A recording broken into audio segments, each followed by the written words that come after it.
So in quadratics, we're going to be looking at vertex form and standard form. This right here is our standard form, which is y is equal to ax squared plus bx plus c. And our vertex form is here, y is equal to ax minus h squared cubed.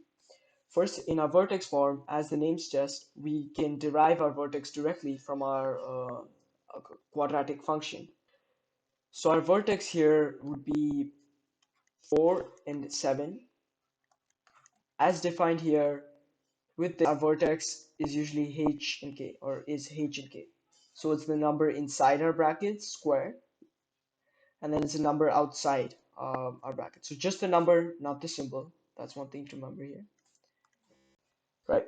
And standard form gives us our y-intercept directly. Let's say we have y is equal to 2x squared plus x plus 4. We know our y-intercept of that graph is 4 and 0. Sorry, 0 and 4. So in our standard form, we get our vertex immediately.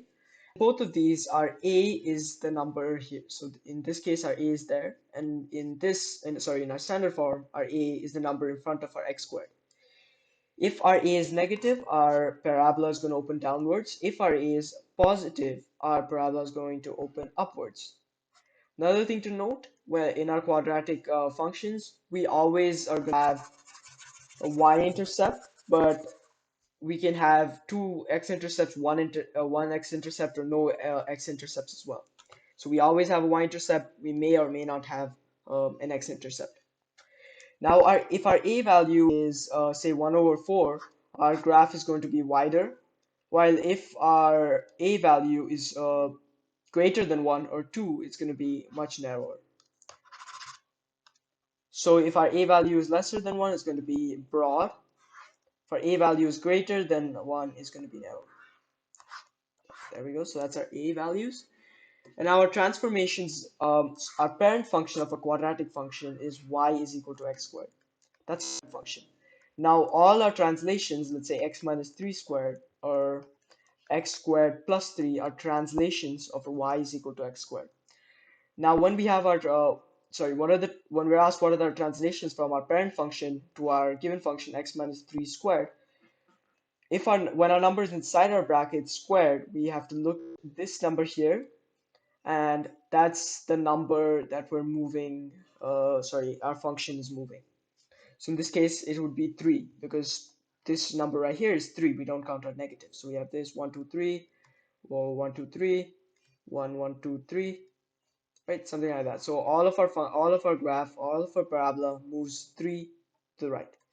In the same case, if it's x plus 3, so we would move 3 to the left.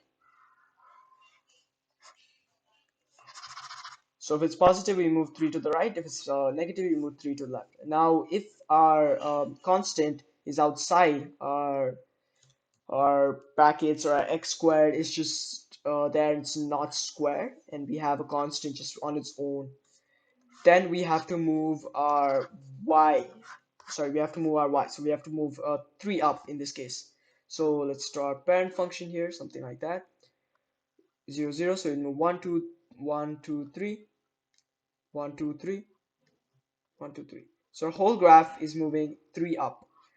In the same case, if it's x squared minus 3 and this number here is negative 3, we would not just take this, we would take the symbol as well in this case. So we'd have minus 1, 2, 3. That's how our function would look. Right, so that was standard form and vertex form. So we're going to be looking at completing the square quadratics. So right here, our example is in standard form. Now, we use our completing the square mostly when we're converting from standard form to vertex form. So our vertex form is y is equal to a times x minus b squared plus q, with our vertex being q. So if you want to find our vertex and our function is in standard form, we can complete the square to find our vertex from our vertex form. So to get started, the first thing we have to make sure is our coefficient of x squared is 1. So in this case it is. If it's not, we would factor it out of our first two functions, or our functions with x in them. Now we have to put our our terms with x in them in brackets. That's our step. Our second step, we need to make a perfect square triangle. In order to do that, we need to add another number to make it a perfect square triangle. For that number, we would use the formula b over 2 squared. So to find that, we would use the formula b over 2 squared. I know b is 4, so I have 4 divided by 2. And I square that, which is equal to 2 squared, or 4.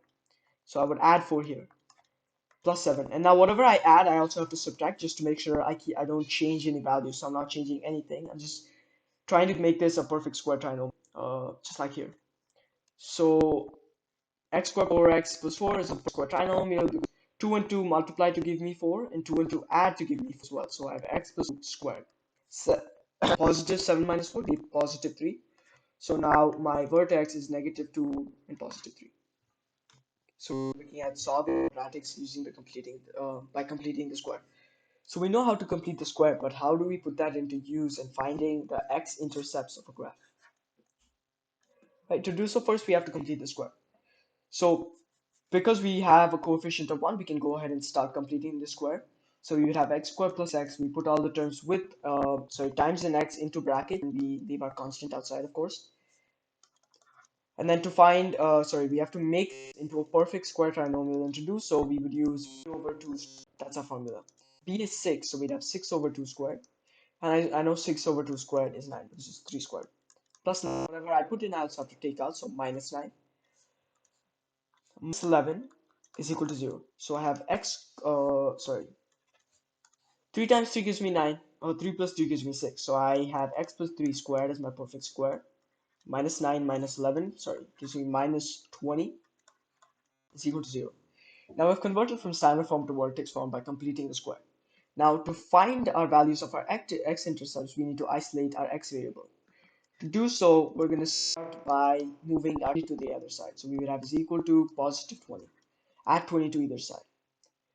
Now we square root both sides such that we can remove this squared symbol. Uh, there we go. So we'll have x plus 2 is equal to plus or minus square root of 20. Now we have x is equal to negative 2 plus or minus square root 20. This is a 3. 3, 3, negative 3. However, our 20 can be further simplified into, making it into a mixed radical. So we'll have 5 times 4, square root of 5 times square root of 4, which is equal to 2 square root. So x is equal to negative 2 square root of 5 plus or minus square root of 20. So that's our exact values there. And we have two x-intercepts, which would be negative 2 square root 5 plus square root 20, and negative 2 square root 5 minus square root of 20, 2 square root 5 rather. That's our simplified form, plus 2 square root 5. We can verify solutions by plugging values into our original equation. Okay, so we're looking at solving quadratics using the quadratic formula. And we know our quadratic formula is negative b plus or minus root b squared minus 4ac divided by 2a. Divided by 2a. There we go. That's our quadratic formula. Now, to use our quadratic formula, our function has to be in standard form. And with our quadratic formula, we're able to find the values of our x-intercepts, whatever these are, right? And we use a quadratic formula and completing the square method to find our x-steps when we cannot factor our function or it's not easily factorable. Which in this case, this does not look like it's it's factorable. Hence, we use our quadratic formula. Now, our a value is the coefficient of x squared, our b value is the coefficient of x, and our c values are constant. So we can plug this back into our formula, plug this into our formula. We have negative times negative 3 plus or minus root negative 3 squared minus 4 times 2 times 1 all over 2 times a, so 2 times 2. Negative times negative 3 is positive, plus or minus square root, negative 3 squared is 9. Minus times 2 times 1, 2 times 1 is 2, 2 times negative 4 is negative. Add all of that with 4. Now we can simplify this further by adding our radicand. So we have 9 minus 8, which is 1, divided by 4. Square root of 1 is 1, so we have 3 plus or minus 1 divided by 4. So our two solutions are 3 plus 1 divided by 4 and 3 minus 1 divided by 4. Now we can simplify this very easily to find our zeros. 3 plus 1 is equal to 4, 4 over 4. Divide both sides by divide numerator denominator by 4, giving us 1. So one of our x-intercepts is 1 and 1 comma 0. 3 minus 1 divided by 4 is equal to 3 minus 1 is 2. 2 divided by 4. Divide both sides by, divide numerator and denominator with 2. So we have 1 over 2. 1 over 2 comma 0. Now we can also use our discriminant formula, which is just this part of our function, b squared minus 4ac. Oh, sorry, this part of our quadratic formula. This is our discriminant, and it helps us find how many solutions a graph has. So let's say we want to use that for this one. So 2x squared minus 3x plus 1. So 2x squared minus 3x plus 1. We have a, b, and c values. So b is negative 3, so I have negative 3 squared. Minus 4ac, so minus 4 times 2 times 1. So we have 9 minus 8, which is equal to 1. And if our value is greater than 0, yeah, so if our value is greater than 0, we have two solutions.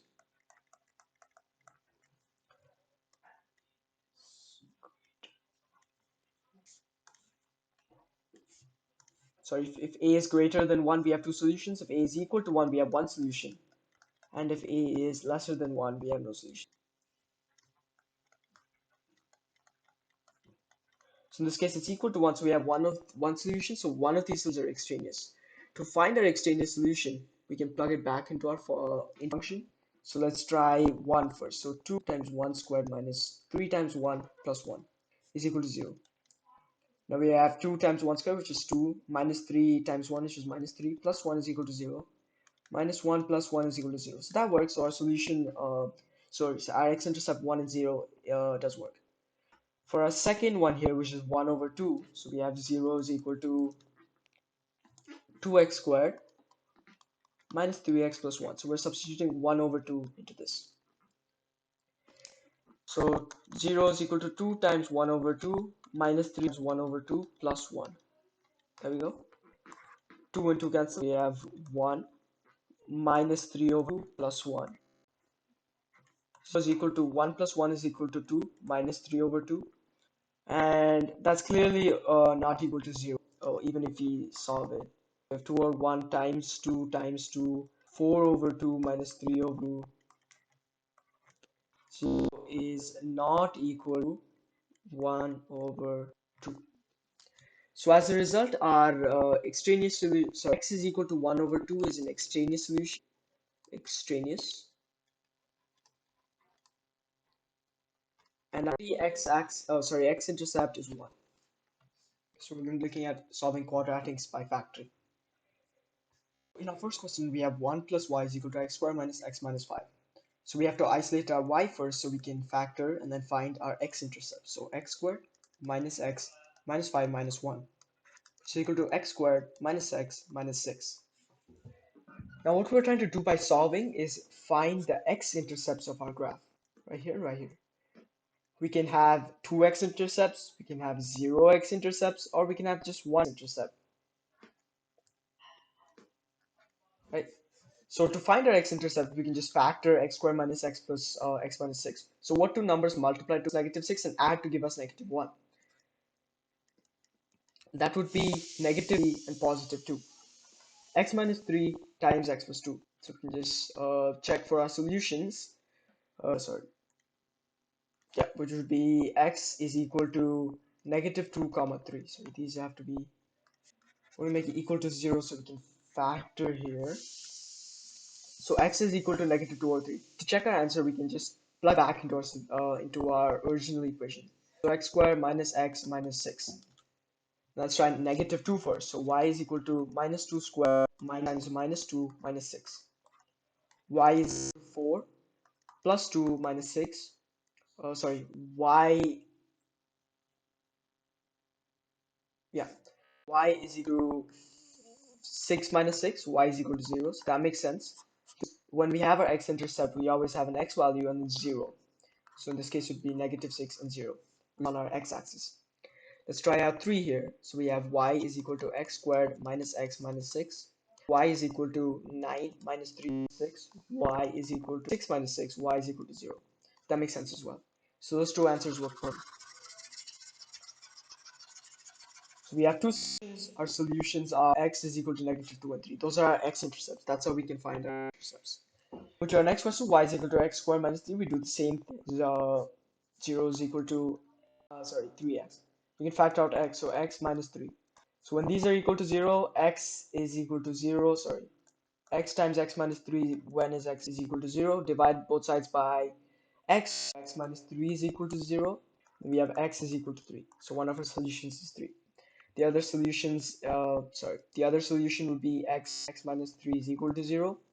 We would divide both sides by x minus 3, giving us x is equal to 0. So we have 3 and 0. We can also verify, but I'm sure though that's essentially how you would solve your quadratics by factoring to determine your x-intercepts.